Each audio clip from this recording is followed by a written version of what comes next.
Hello friends, welcome to my channel. तो आज मैं आपको बेबी बॉय के सिम्टम बताऊंगी। मेरा 4 मंथ का बेबी है और उसके क्या क्या सिम्टम है मैं आपके साथ शेयर करूंगी। मेरा FHR कितना है, मेरा प्लेसेंटा क्या था, स्किन पे ग्लो था या नहीं, ये सारी बातें मैं आपको आगे वीडियो में बताऊंगी। और वैसे भी हमें फ्रेंड्स क्या फ़र्क पड़ता है, एक माँ बनना सबसे बड़ा इस दुनिया में खुशनसीबी होती है।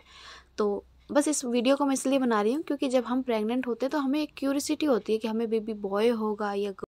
जैसा कि मैंने आपको बताया है वीडियो में कि मेरा एक बेबी बॉय है।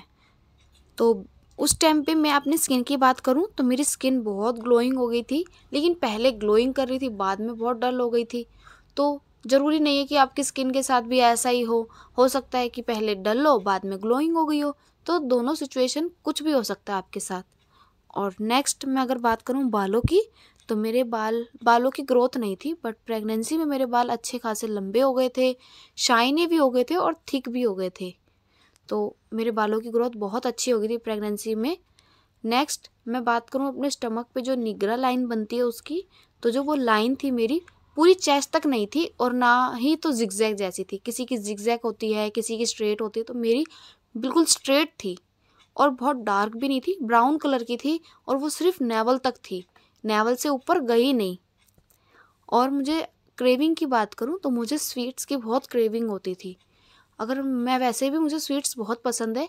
कई लोग कहते हैं कि स्वीट्स खाओ तो लड़की होती है, स्वीट्स की क्रेविंग होती है, तो बट ऐसा कुछ भी नहीं है कि आपको स्वीट्स की क्रेविंग हो सकती है बेबी बॉय के टाइम पे भी, बेबी गर्ल के टाइम पे भी। और मेरा जो टमी था वो लो था, मैंने जो मतलब प्रेगनेंसी में लो कैरी कर रखा था और बिल्कुल पॉइंट आउट था वो। और मैं अगर बात करूं अपने हार्ट रेट की, तो मेरा जो बेबी का FHR था वो था 12 वीक पे 160 BPM था और 19 वीक पे 151 था, जैसा कि आप वीडियो में देख रहे हैं, मैंने फ़ोटो लगा रखी है जो। और 28 वीक पे 144 था। तो मैं ये बात कहूँगी कि लोग ऐसा कहते हैं कि आपका अगर 140 से कम हार्ट रेट आता है तो बेबी गर्ल होती है या बेबी बॉय होती है, कुछ भी।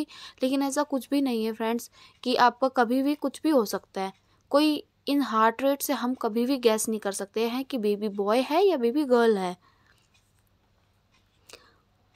और अगर मैं बात करूं कि मेरे को जो है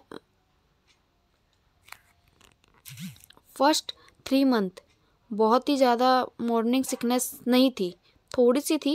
जैसे कि अगर मैं रात को रोटी बनाती थी, सिर्फ रात के टाइम में मुझे रोटी में से बहुत गंदी स्मेल आती थी और मुझे वॉमिट हो जाती थी।